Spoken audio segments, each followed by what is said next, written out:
और दिल्ली के हमारे leader of the opposition Ramvir Singh ji हैं हमारे बीच में साथ बैठे हैं।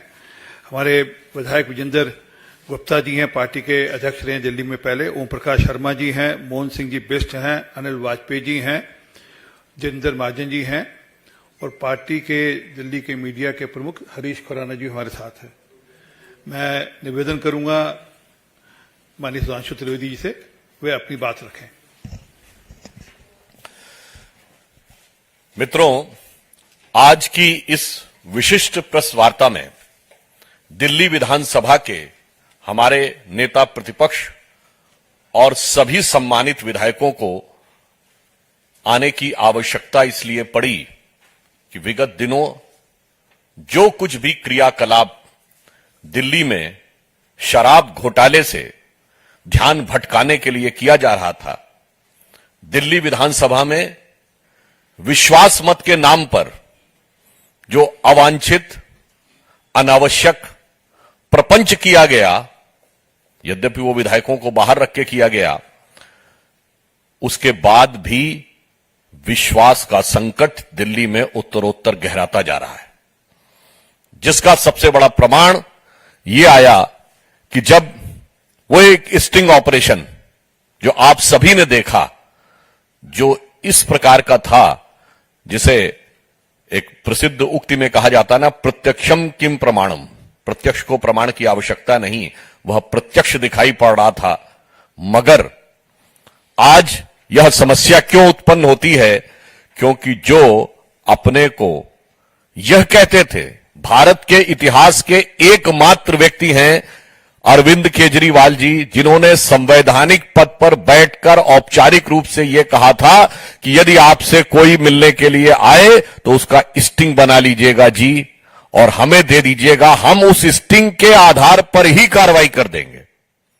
पर आप देखिए कि वक्त का बदलाव और चरित्र का बदलाव किसी भी पार्टी और नेता के चरित्र में कैसा परिवर्तन ले आता है कि आज इतने बड़े प्रत्यक्ष प्रमाण के उपरांत भी वो पूरी निर्लज्जता के साथ उसे स्वीकार तो नहीं कर रहे हैं, बल्कि इधर उधर भटकाने का प्रयास कर रहे हैं। इसलिए हमारा बहुत स्पष्ट मानना है, या तो अरविंद केजरीवाल जी इस पर कार्रवाई करें, अन्यथा 7 वर्ष पूर्व दिए गए अपने बयान के लिए सार्वजनिक माफी मांग लें कि मैंने जो बोला था कि स्टिंग के बेस पर मैं तुरंत कार्रवाई करूंगा, वो मेरा उसी प्रकार से बचकाना, अपरिपक्व अथवा मन में विद्वेष रखने वाला बयान था। जैसे मैंने अनेक चीजों पे अपना बयान और स्टैंड पलटा है, मैं आज इस पर भी पलट रहा हूं। मैं पुनः यह बात कहना चाहता हूं कि आपने देखा कि इतने स्पष्ट प्रमाण के बाद भी कभी वो विश्वास मत के नाम पर बचने का प्रयास करते हैं, कभी बापू की समाधि पर जाकर हास्यास्पद और दुखद ढंग से विषय को डाइवर्ट करने का प्रयास करते हैं, कभी अपने मधुशाला का घोटाला पाठशाला के पीछे छुपाने का प्रयास करते हैं। मुख्य विषय के ऊपर वह जवाब देने से निरंतर बचते रहते हैं। परंतु भारतीय जनता पार्टी का बहुत स्पष्ट मानना है कि जब उस स्टिंग ऑपरेशन में स्पष्ट रूप से राशि का उल्लेख है, प्रतिशत का उल्लेख है, और इसके उपरांत भी यदि आम आदमी पार्टी इसे स्वीकार करने को तैयार नहीं है, तो मैं ये कहना चाहूंगा, कट्टर ईमानदार का दागी किरदार अब जनता के सामने साफ हो गया है। पुनः मैं कह रहा हूं, कट्टर ईमानदार होने का दावा करने वालों का दागी किरदार अब जनता के सामने साफ हो गया है। इसलिए हमारे सभी विधायकों को अब यह आवश्यकता महसूस होती है, और जिस प्रकार का घटनाक्रम दिल्ली सरकार में चल रहा है, कभी मुख्यमंत्री दावा करते हैं, मुझे पहले से यह बात पता है, जो लोग यह दावा करते हैं कि उनको सीबीआई के अंदर के सूत्रों से पहली बात पता है, तो आप बहुत आसानी से समझ सकते हैं कि वो सत्ता के संस्थान में रहते हुए किस प्रकार की चीजों को छुपाने, ढकने या मैनिपुलेट करने का कार्य इस घोटाले के संदर्भ में कर सकते हैं। इसीलिए आज हमारे दिल्ली विधानसभा के सभी सम्मानित विधायकों ने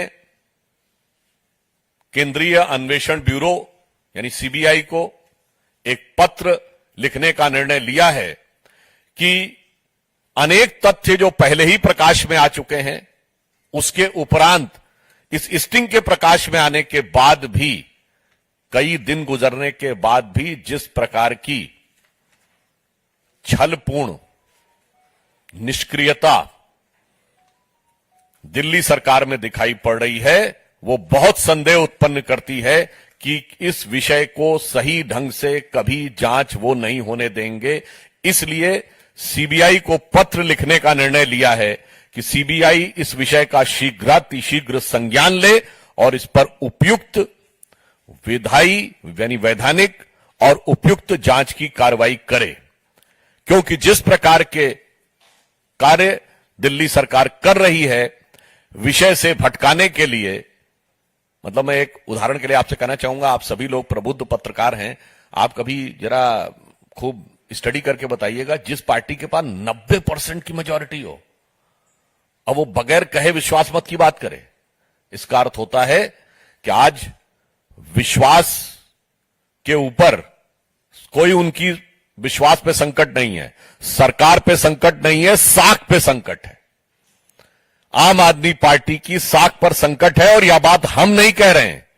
उनकी पार्टी जिस आंदोलन से निकली, उस आंदोलन के अधिष्ठाता अन्ना जी ने अपने पत्र में ही यह बात स्पष्ट कर दी है। इसीलिए विवश होकर हमारे विधायकों को यह निर्णय लेना पड़ा कि इतने बड़े प्रमाण पर भी यदि कोई कार्रवाई नहीं हो रही है तो फिर देश की सर्वोच्च इन्वेस्टिगेटिंग एजेंसी को इस विषय के ऊपर संज्ञान लेना चाहिए।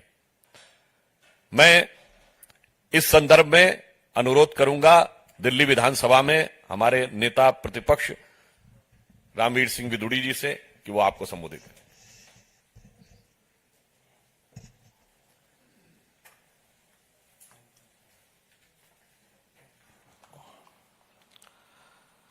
पार्टी के राष्ट्रीय प्रवक्ता और वरिष्ठ नेता आदरणीय श्री सुधांशु त्रिवेदी जी, श्री आरपी सिंह जी, विधायक श्री विजेंद्र गुप्ता जी, मोहन सिंह बिष्ट जी, ओम प्रकाश शर्मा जी, जितेंद्र महाजन जी, अनिल वाजपेयी जी, मीडिया के दिल्ली प्रदेश के प्रमुख हरीश खुराना जी, मीडिया के सभी सम्मानित साथियों, मैं एक बात आज आपको स्पष्ट करना चाहता हूं कि जब नई एक्साइज पॉलिसी लाई गई तो विधानसभा में केवल एक बार चर्चा हुई। दिल्ली के डिप्टी चीफ मिनिस्टर और दिल्ली के chief minister Bharatiya Janata party के विधायकों के सवालों का जवाब नहीं दे पाए। हमारा सवाल था कि दिल्ली में कुल शराब के ठेके हैं 639 और सरकार कह रही थी कि दिल्ली में 849 शराब के ठेके हैं और हम उनकी उतनी ही संख्या रख रहे हैं। 377 सरकारी शराब के ठेके थे और 262 प्राइवेट शराब के ठेकेदारों के पास थे। दूसरी बात, हमने विधानसभा में, रिकॉर्डिंग है उसकी, deputy chief minister Manish Sisodia से यह पूछा कि क्या शराब के ठेकेदारों का कमीशन बढ़ा दिया गया है, तो उन्होंने विधानसभा में जवाब नहीं दिया। मेरा स्टार्ट क्वेश्चन था, सप्लीमेंट्री मैंने पूछी, उन्होंने जवाब नहीं दिया। उन्होंने कहा आप लीडर पोजीशन है, आपको सब मालूम है। पॉलिसी की कॉपी हमको उपलब्ध नहीं कराई गई और हाउस के अंदर हमने कहा कि शराब के ठेकेदारों का कमीशन 2% से बढ़ाकर 12% कर दिया है। तीसरी बात हमने कही कि देखिए आप नियमों का उल्लंघन कर रहे हैं। आपने शराब सर्व करने का समय रात 10 बजे से बढ़ाकर प्रातः 3 बजे तक कर दिया है। दिल्ली पुलिस की एनओसी नहीं ली गई है।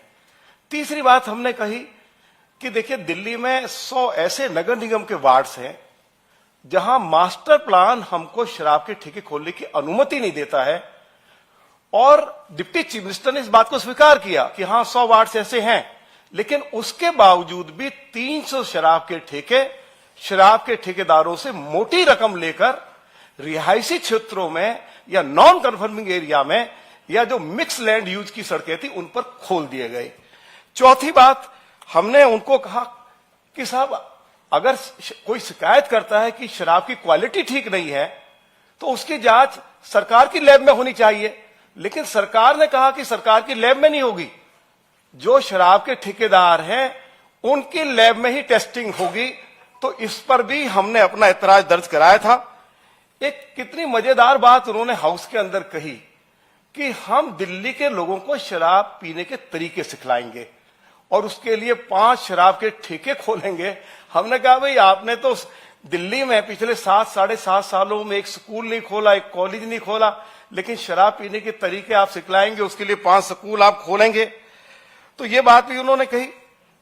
ये लोग कहते हैं कि 849 शराब के ठेके केवल हमने खोलने की योजना बनाई है, ये झूठ बोलते हैं। इन्होंने 1000 लाइसेंस बैंक्वेट हॉल के मालिकों को, होटल रेस्टोरेंट्स में जो बार्स हैं उनको भी इन्होंने दिए। इन्होंने दिल्ली में यदि नीचे शराब का ठेका है तो फर्स्ट फ्लोर पे डांस बार की भी अनुमति दे दी।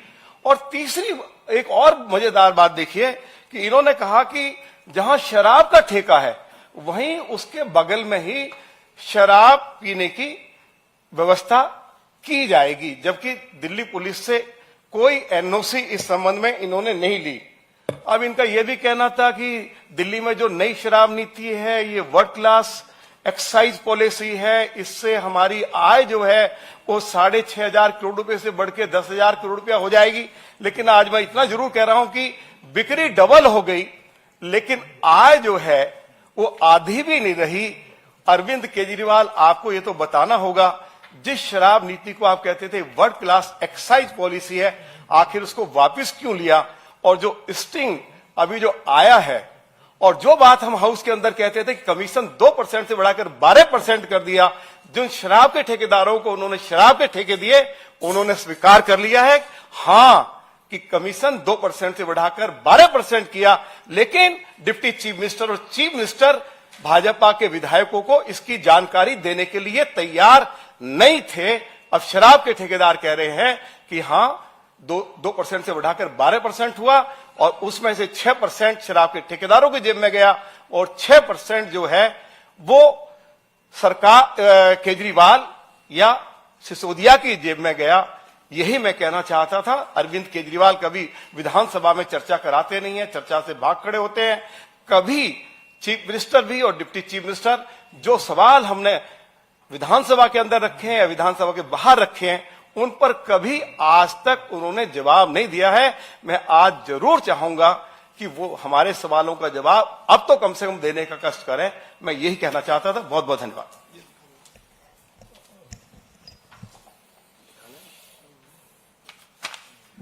एक चिट्ठी हमारे सारे विधायकगण सीबीआई को भेज रहे हैं। मैं चाहूंगा सारे विधायकगण उन्हें चिट्ठी वो जो उनके हाथ में है वो एक बार आपको दिखा देंगे ताकि लोगों को ध्यान में आ जाए। खड़े होकर दिखा देंगे।